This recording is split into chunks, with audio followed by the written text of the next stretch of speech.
¿Qué tal, Ana Patricia? Muy buenos días y buenos días al auditorio. El viernes pasado por la mañana se llevó a cabo la más reciente reunión que tuvo el presidente electo, Andrés Manuel López Obrador, con familiares de víctimas de la violencia en el país.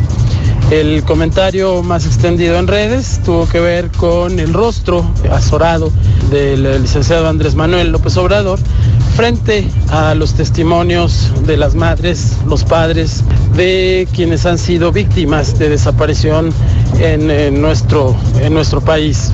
Seguramente por primera vez sintió de frente lo que sentimos muchos defensoras y defensores de derechos humanos cuando escuchamos estos testimonios que expresan dolor, que expresan rabia, que expresan también esperanza y al mismo tiempo una fuerte resistencia a la resignación.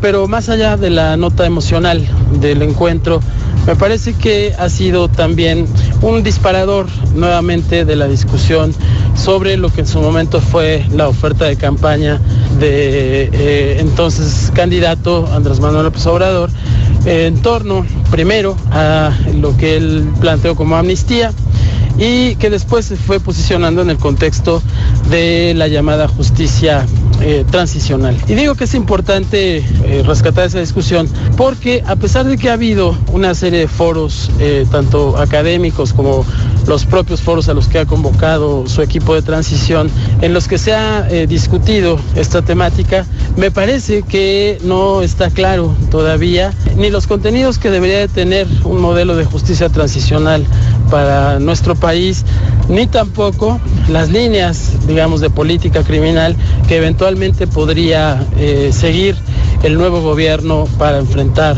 el problema de la violencia que tenemos, que sufrimos hoy en día. Y es que hay preguntas básicas que creo que es necesario responder todavía.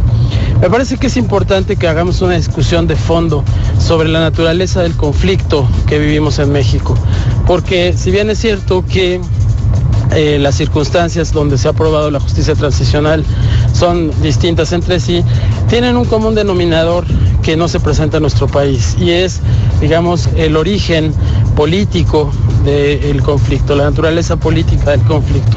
En el caso de México, me atrevo a decir, a reserva de un análisis más serio, que el origen de la violencia es fundamentalmente económico. Está planteado en términos de la defensa que han hecho los grupos criminales, en principio por la posibilidad de transitar libremente por el país para poder traficar con drogas.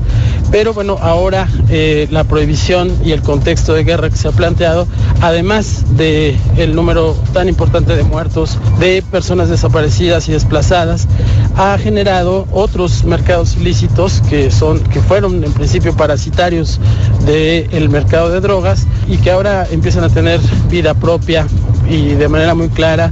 Creo que de ello es ejemplo el tráfico de combustibles. Por otra parte, también creo que tenemos que tener una discusión de fondo sobre los actores.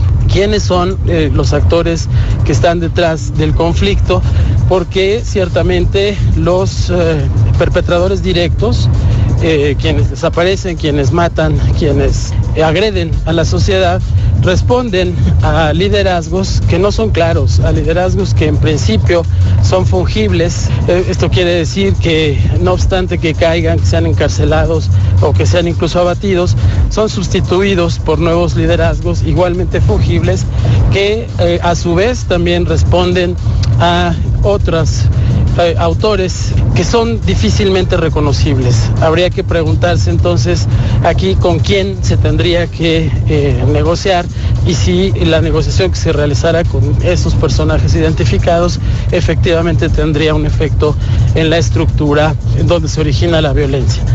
En fin, me parece que hay un montón de temas que es necesario discutir a fondo y de manera mucho más organizada. Esperemos que estos encuentros que está teniendo el presidente electo den lugar a una discusión de fondo más amplia que ayude efectivamente a definir en qué casos sí, en qué casos no, los cómo, sobre todo de una política criminal que por una parte atienda el problema de la violencia, la reduzca significativamente, pero sin que ello signifique dejar sin justicia, sin verdad y sin reparación a las víctimas. Nos escuchamos la semana siguiente y un saludo al auditorio.